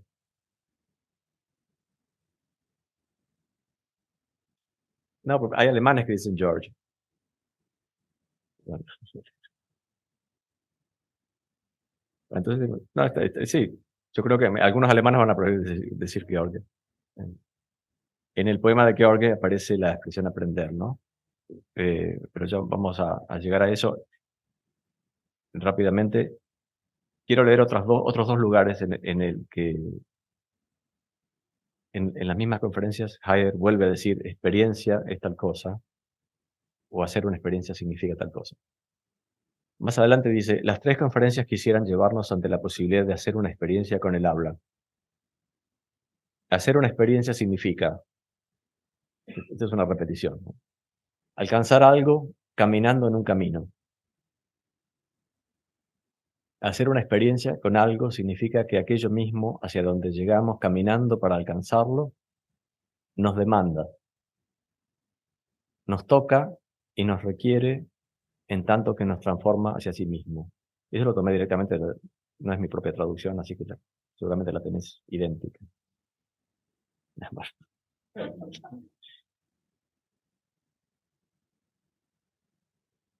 Hacer una experiencia con algo significa que aquello mismo hacia donde llegamos caminando para alcanzarlo nos demanda, nos toca y nos requiere en tanto que nos transforma hacia sí mismo. Y más adelante, después de pasar por el poema, estas pocas indicaciones pueden bastar para clarificar cuál fue la experiencia del poeta con el habla. Hacer una experiencia, erfahren, significa, en el sentido preciso del término, eundo a sequi, escribe en latín. Obtener algo en el caminar. Alcanzar algo en la andanza de un camino. ¿Qué es lo que logra el poeta? No un simple conocimiento. No un simple conocimiento. Gadamer lo va a llamar Einsicht, Julián lo va a llamar lucidez. En el sentido de que los dos dicen que eso no es conocimiento, ¿no? Alcanza a entrar en la relación de la palabra con la cosa, pero esta relación no es una conexión entre cosa de un lado y palabra del otro. La palabra misma es la relación que en cada instancia retiene en sí la cosa de tal modo que es una cosa. La cuestión es que este poeta aprende algo acerca de de la relación entre la cosa y la palabra. Y esa es la experiencia del habla que, que Orge hace en este poema. Esto nos obliga a leer, eh, no es muy larga, la poesía de la que estamos hablando. Aunque después nos vamos a concentrar en un par de líneas y ya a partir de ahí redondeamos. Ahora tampoco sé si esto lo tomé de la traducción oficial, pero dice, sueño o prodigio de la lejanía traía al borde de mi país, esperando a que la Norna antigua hallara en su fuente el nombre. Después pude asirlo, denso y fuerte, ahora reluce por la región. Un día llegué feliz de viaje, con delicada y rica joya. Buscó, decir la Norna, buscó largamente e hízome saber, sobre el profundo fondo nada así descansa. Entonces de mi mano se escapó y mi país nunca ganó el tesoro. Así aprendí, triste, la renuncia. Ninguna cosa sea donde falta la palabra. Esto último es lo que Heidegger reitera en todo el comentario que hace de Kant. Entonces, ninguna cosa sea donde falta la palabra, sobre todo discute que es este sea, no simplemente es. Pero lo importante para la discusión que hemos tenido hasta ahora es esto de aprendí. Aprendí triste, esto es lo que mi alumno llamaba el momento, el, el polo depresivo. Aprendí triste la renuncia, ninguna cosa sea donde falta la palabra.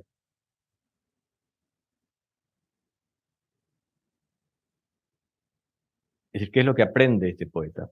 Heidegger dice, para resumir un largo desarrollo, que aprende o llega a una suerte de, para usar un término que ya usé, lucidez respecto de cómo se relaciona la palabra con la cosa. A partir de, es decir, una toma de distancia respecto de otra manera de entender esa relación. Esa otra manera, de cómo él antes entendía esa relación, es lo que se indica en las primeras líneas del poema. El sueño o prodigio de la lejanía traía al borde de mi país, esperando a que la Norna hallara en su fuente el nombre. Es decir, esta idea de la poesía como partir de algo para lo cual después hay que encontrar el nombre, ¿no? La experiencia negativa es que de repente encuentra algo, lo llama una joya, y esta criatura mítica, la Norna, le dice, para eso no hay nombre.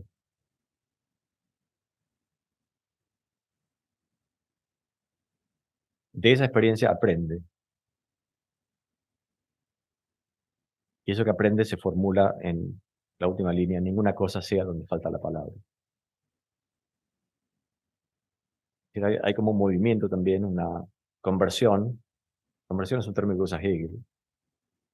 Conversión de la conciencia, dice Hegel. Eh, de un entender la relación entre palabra y cosa como que, bueno, primero tenemos la cosa, después buscamos la palabra, es decir, lo buscamos a través de una técnica, Creo que la mala experiencia que abre el encuentro con algo nuevo en este poema, lo que se podría llamar una mala experiencia,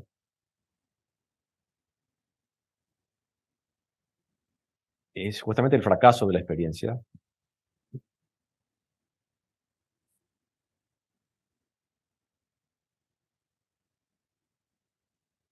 Es decir, es haber tomado un camino que no llevaba a la experiencia del habla. Es esto mismo lo que toma después Agamben en el experimento bilingüe como punto de partida. Es decir, la experiencia del habla se da o consiste en esa experiencia de no encontrar palabras.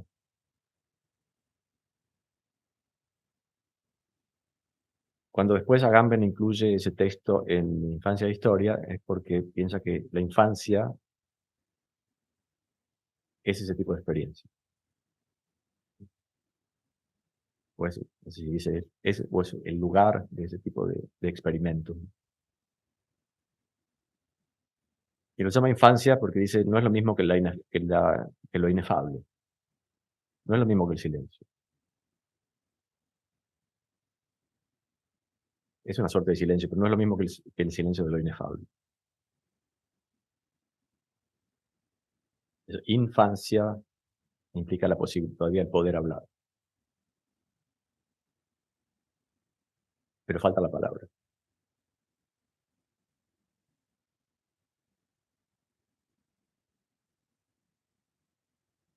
Pero claro, el hecho de que hayamos incluido a Hegel en la discusión de hoy, yo creo que viendo más tarde el programa para las charlas, nosotros habíamos puesto en primer lugar como título, subtítulo para hoy, experiencia de la conciencia y después experiencia del lenguaje, ¿no? Como que yo creo que se crea a lo mejor la falsa impresión de que son dos cosas diferentes, y lo son, pero que no se contradicen, no necesariamente se contradicen. Yo creo que muchos hegelianos podrían encontrar en Hegel también argumentos para decir que esa experiencia que describe Hegel es también la del lenguaje. De todas maneras, eh,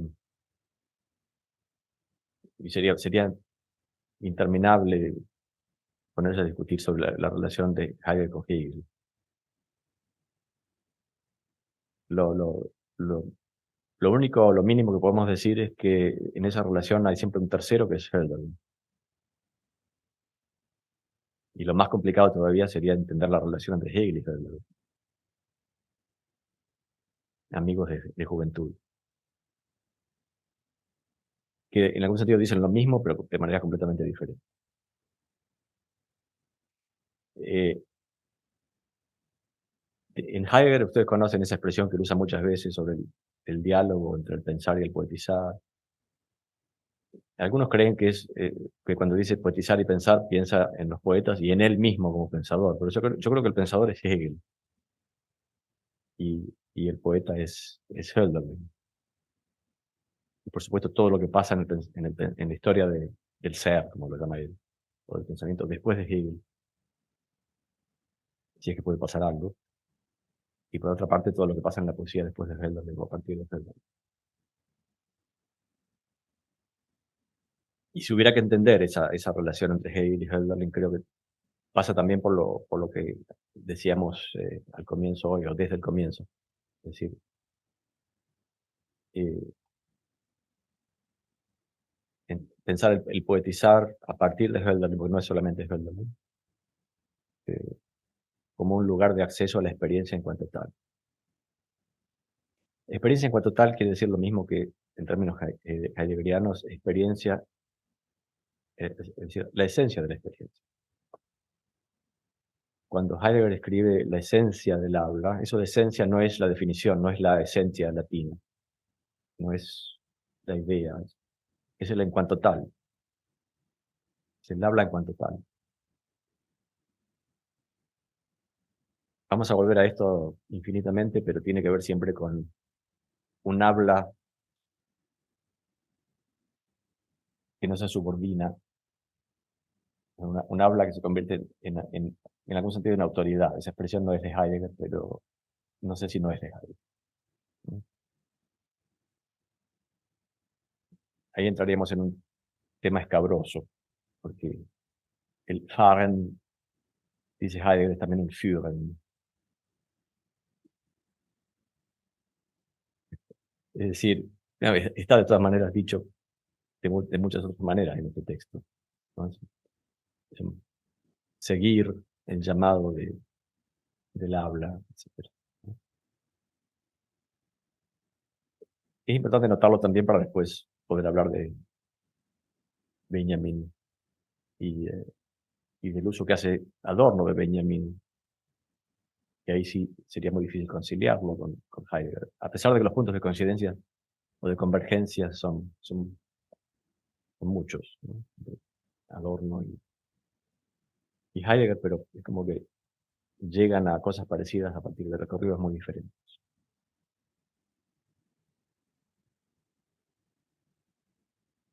Hasta ahí llegamos.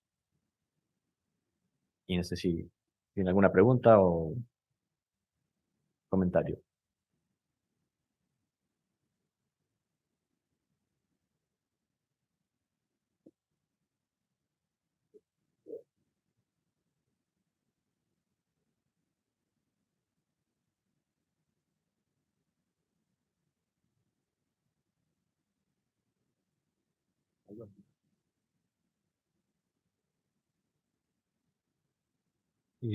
No, en el momento en que se cortó la transmisión, yo te preguntaba si Hegel usaba Erfahrung para referirse a la experiencia, bueno, ahora dirían tan total, pero ya sé que él no habla de experiencia en tan total, que vos me dijiste que sí. Yo te decía, claro, yo por mis lecturas que son completamente salteadas y salvajes, siempre tenía asociada en la diferenciación entre Erfahrung y Erlebnis la Erfahrung como aquello que toma por sorpresa la conciencia, ocurre ahí donde la conciencia no está, respecto de lo cual la conciencia llega tarde y fuera de lugar. Y en Hegel, por lo que entendí, eso lo aprendió. La experiencia es la experiencia del movimiento en el que la conciencia se constituye como tal, ¿no? Eh, la pregunta sería, a lo mejor es una vertiente de la cuestión la que... Mi referencia es el ensayo el de Benjamin sobre algunos temas en Baudelaire y sobre todo una nota de Murena al pie donde dice, bueno, acá están en juego estos dos valores de experiencia como Erlebnis, como Erfahrung. Y claro, tiene un efecto así de decisión tan claro que posiblemente se me quedó demasiado polarizado. Pero digo, ¿a partir de qué momento, si es que hay un momento, Erfahrung presupone esto que ocurre allí donde la conciencia no está, que excede a la conciencia o descentra la conciencia? eh, bueno, eso. Y no sé si hay un momento. ¿No? Me he dado cuenta cuando hacía la pregunta y digo, no, no lo debe haber. Pero No, porque no es que haya habido una transición en el uso del término de Faun, porque, creo que, bueno, lo primero que se me ocurre como respuesta, intento de respuesta, es que el problema es que en Hegel están como las dos cosas, y es porque en Hegel está todo.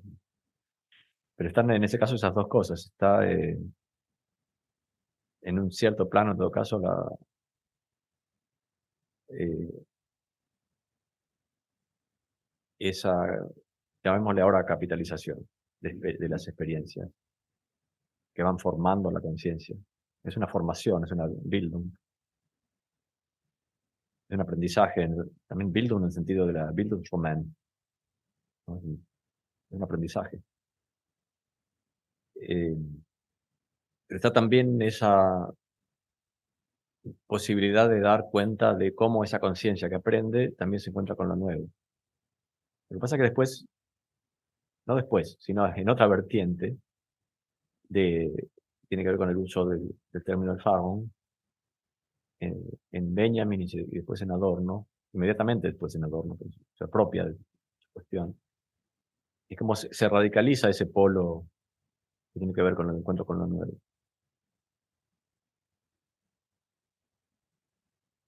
La formulación de eso que pasa, que sucede a espaldas de la conciencia, yo creo que supone además otro uso del término conciencia. O sea, suena ya a algo que se puede haber aprendido del psicoanálisis,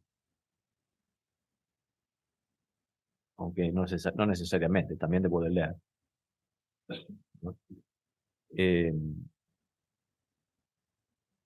porque en términos de Hegel, no sé si se puede decir que hay algo que sucede a espaldas de la conciencia.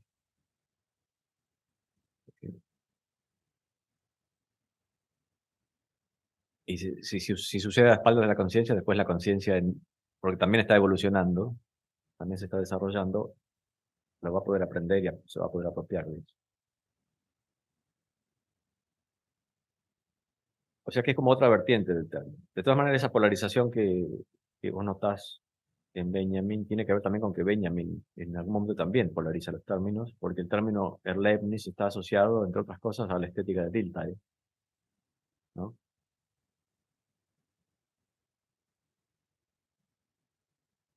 Estaba a punto de prometer que vamos a hablar de eso la próxima vez, pero me parece que no, a lo mejor no prometo nada, pero viene por ahí. Es decir, en Benjamin aparece usa esa polaridad entre Erlebnis y Erfahrung. Pero hay otros que la usan de otra manera. También la usa Gadamer. De hecho, las referencias a Leibniz en Gadamer son referencias a la estética, a la comprensión de la obra de arte en Dilthey. Ese es el punto común de referencia en la tradición hermenéutica y en la escuela crítica. Lo que pasa es que en la escuela crítica se acentúa ese aspecto de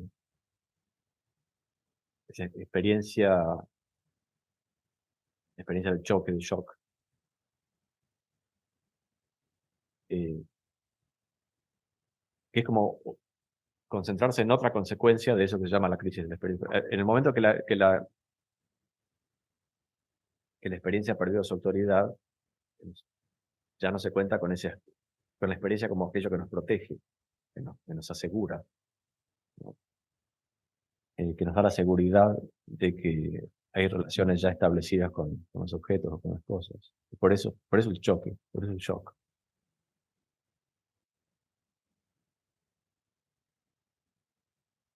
Como que el presupuesto en toda la tradición de la escuela crítica, la escuela de Frankfurt me refiero, y en relación con eso Benjamin, que no es necesariamente parte de esa escuela, pero sí.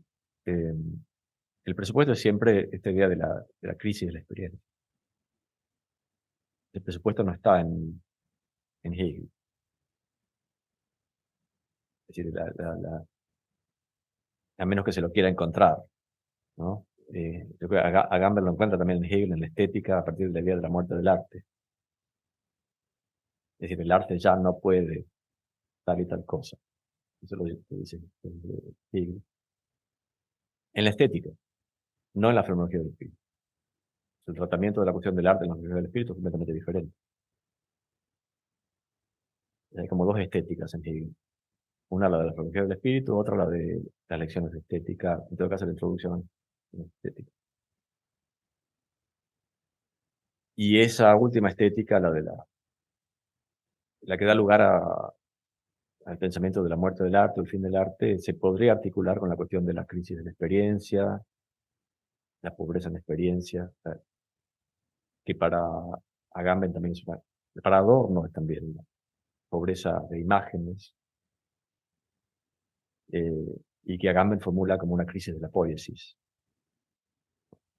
Pero esa crisis no es un presupuesto en la filología del espíritu, que es donde usa el término experiencia como el Fajon. Se la puede encontrar en otro lugar en Hegel, y se la puede también desarrollar a partir de la dialéctica de Hegel en el sentido de una dialéctica negativa, que es lo que hace Adorno.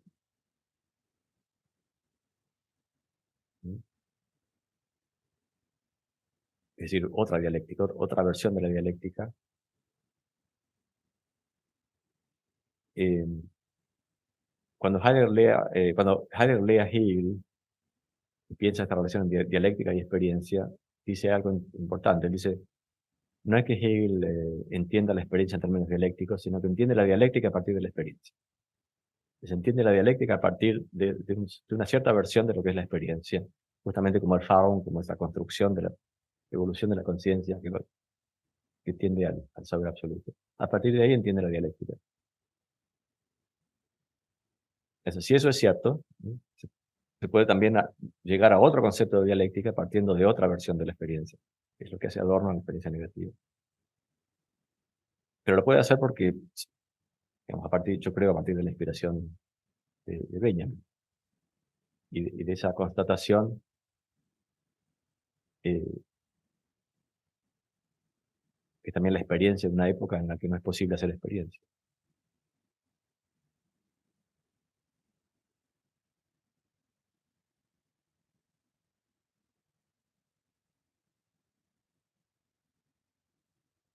No prometí nada para la próxima vez. Anoten que no.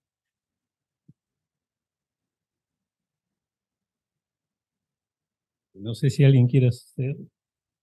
Y después también la...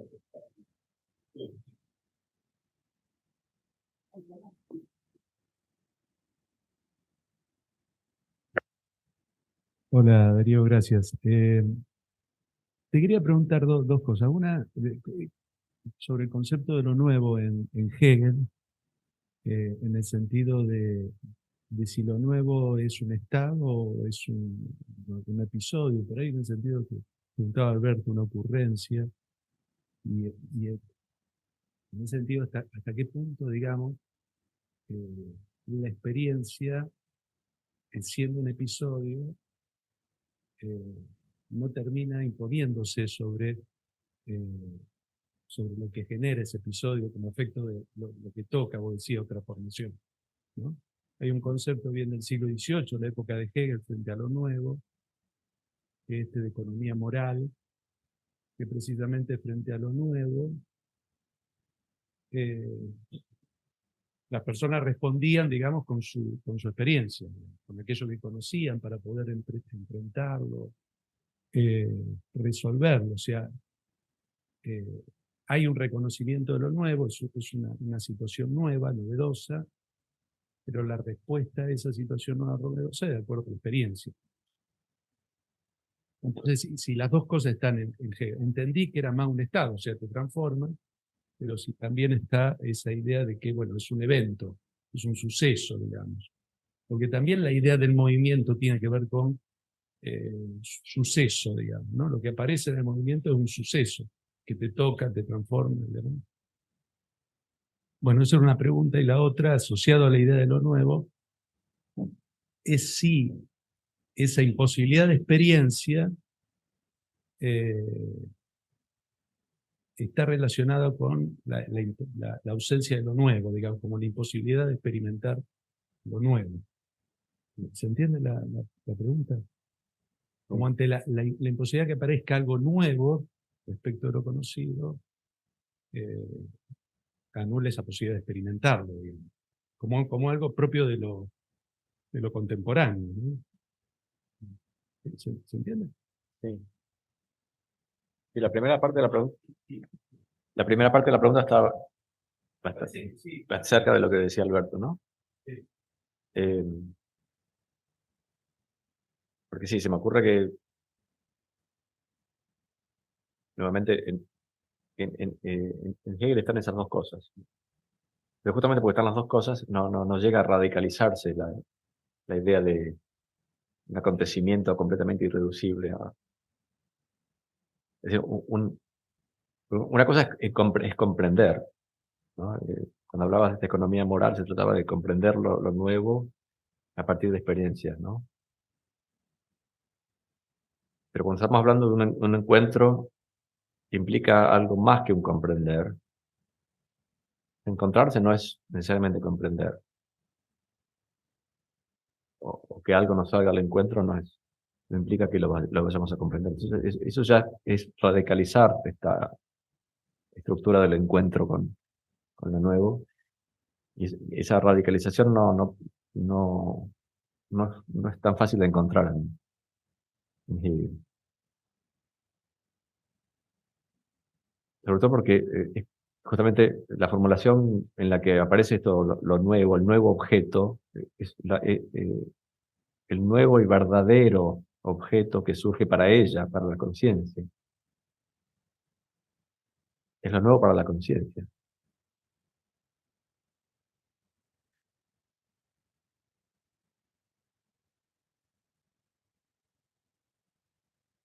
Pero en el dinamismo, en esa dialéctica, también lo nuevo, el surgimiento de lo nuevo tiene un papel decisivo. Pero es como que no se llega a independizar de ese proceso de comprensión. Porque tiene que, vamos a decir, el telos, el fin, es el saber absoluto, es el espíritu que se conoce a sí mismo.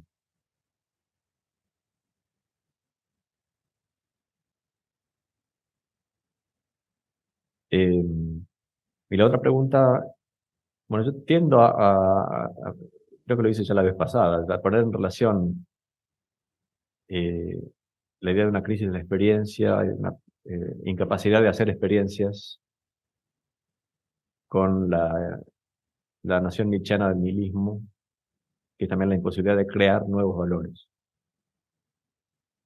Por ahí pasa la imposibilidad de relacionarse con lo nuevo. No es solamente la posibilidad de relacionarse, sino la posibilidad de crear algo nuevo. En Nietzsche, en todo caso. Nuevos valores.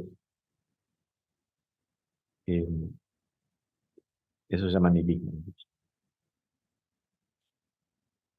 Pero claro, ya está, es otra formulación porque ya se habla en términos de valor.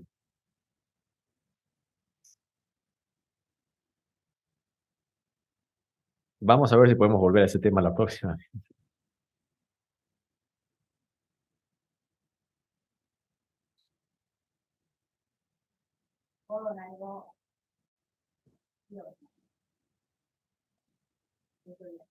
De la propia conciencia es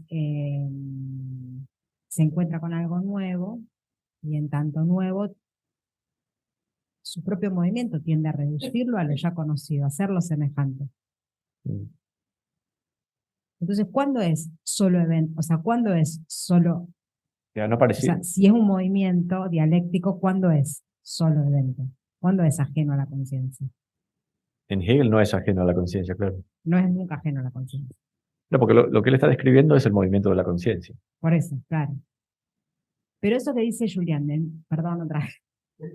No iba a preguntar hoy, pero no puedo conmigo misma. Ese momento del no poder de reducirlo, ¿no? Del no poder generar un saber sobre eso. Ese momento, ¿no es un poco lo extraño, lo ajeno, digamos? No poder generar un saber sobre eso es no querer asirlo, no querer apropiarse, no querer poseerlo, no querer tener una idea sobre eso. No ser capaz, no querer hacerlo. O ser capaz de no hacerlo. Ahí está. Sí.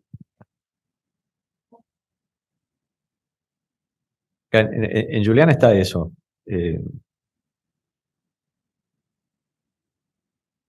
Yo creo que para Hegel sería impensable, ¿no? Porque Julián en determinado momento tiene como esas dos versiones. Es como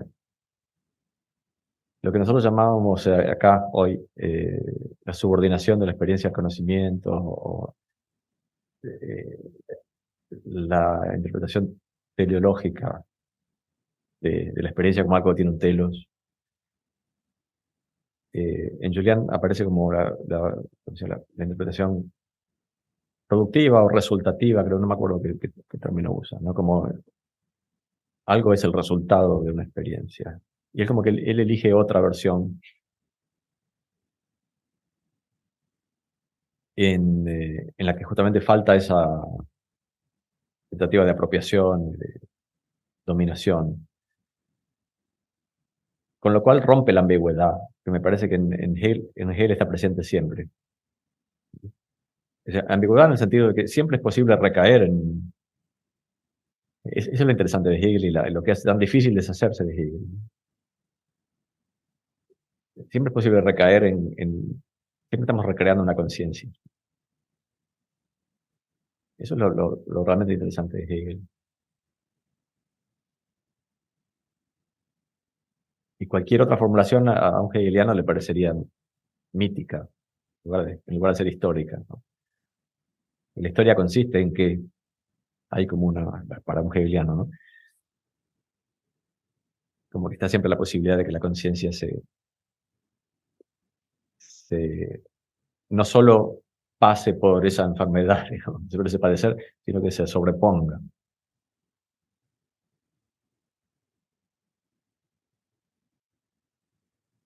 Yo te quería preguntar, el sentido de la experiencia así como Orpharum, como la experiencia de lo nuevo, yo algunas veces lo he tratado de leer en los primeros ensayos de Benjamin, Metafísica de la Juventud, cuando él hace como una oposición, me parece, yo lo leí en español, así que no sé cuál es el término que utiliza exactamente en alemán.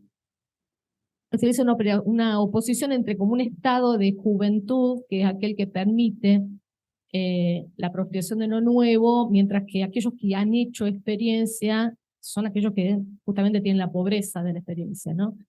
Yo lo que no termino de entender nunca de ese texto es si históricamente ahí es como un manifiesto de la juventud, digamos, un manifiesto estudiantil, pero si es ese estado, digamos, de disposición, tendría que ver con una forma de novedad de la vida, digamos, de ser nuevo en la vida.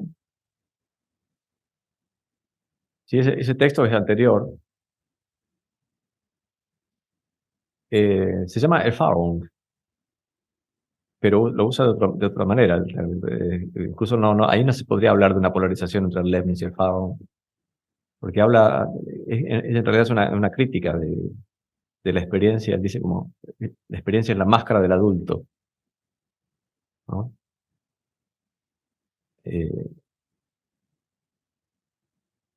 Pero se conecta de todas maneras con lo que va a venir después en Benjamin, ¿no? Porque es la máscara, esa experiencia de Fagon en ese momento, en ese texto, es la máscara del adulto que le dice al joven, todo esto que está pasando no sirve de nada, es pura vanidad. ¿No? Lo cual es también decirle, no sirve de nada hacer experiencias. De manera que hay una vinculación, pero muy extraña. En este momento no se puede... Claro, yo veía como una especie de contradicción, o sea, me Sí, costaba sí. entenderlo. Ah, está bien. Hay una, no sé si contradicción, sino que todavía no